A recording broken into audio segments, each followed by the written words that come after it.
So when the Iranian regime recently censored the internet in Iran for the public, Keir Starmer looked at that and thought, you know what, that's actually quite inspiring. But this time he's using women and girls to justify it. I mean, this is the same man who not that long ago couldn't even define what an actual woman was. He failed to come to the support of his former Labour MP, Rosie Duffield, but somehow we're meant to believe that he is, the protector of women and girls. And this is before we even get into the Pakistani grooming gangs, the failure to tackle legal migration. I mean, I haven't seen Labour MPs move this fast in quite some time. It's like the next day they were off the mark, demanding that Ofcom take a look into it. And these are the people who are on the board of Ofcom. Yes, this is them. I mean, they say don't judge a book by its cover, but you can tell which way they will lean just looking at them. I mean, they're treating it as if it's an actual national emergency. I mean, last year, there are over 40,000 legal migrants arrived in the UK on small boats. Just for context, that's like the size of a small village in the UK. They arrived here, and did they treat that as a national emergency? Nope, absolutely not. I mean, if they actually cared about women and girls as much as they're trying to portray themselves right now, when Mr. Hadoush was found guilty of 2 counts of sexual assault against a 14-year-old girl and 1 against an adult, and he was also found guilty of harassment without violence, did Labour MPs come out the next day and, say this is a national emergency? Nope.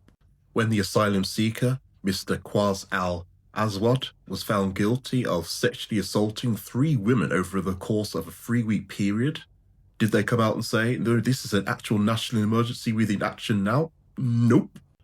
How about when the Kurdish asylum seeker, Mr. Mehmet Ogur, was convicted of rape and attempted rape of an 18-year-old woman after meeting online? Did they come out and say this is a national emergency? You can guess. Nope. When the asylum seeker listed at the Hilton Hotel in Ealing was convicted of rape of a woman in Hyde Park, did they come out and say this is a national emergency? Nope, not even then. Surely when the hotel worker, Rihanna White, was stabbed 20 times by an asylum seeker, surely they would have come out and said this is a national emergency? No, absolutely not then either. Okay, how about with the revelations of Mr. Allah, who they previously delightfully welcomed back? I mean, he threatened to rape women in a previous tweet. Did they think, oh no, let's deport this person immediately?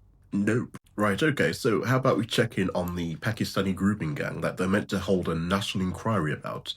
Have they made any progress with that? Have they, sourced the panel out successfully? Have they made any kind of headway with how they're going to conduct it or what they're going to do? Have we heard from Jess Phillips much recently? No, we haven't. So apparently deep fake images from Grok of women and girls in bikinis seems to be more important than preventing them from being sexually assaulted or possibly even raped from unknown men who arrive on boats. Or, the Pakistani grooming gangs, which is still ongoing today, and how they were covered up. They've just got the wrong twisted priorities. But why exactly are they just going for Grok, which is just linked to X and Elon Musk coincidentally? I mean, we have Gemini, we have Chat GPC, which does exactly the same, but they're not going after those. Are they going to Snapchat where a report showed that about 54% of child offences were reported on there, whereas with Twitter, it's just a measly 1 or 2%? No, they're not going after Snapchat, they're not going after Gemini, they're not going after Chat GPC. It just happens to be X. The one place where Keir Starmer gets community noted up to over 21 times, reportedly. I mean, it's just no coincidence.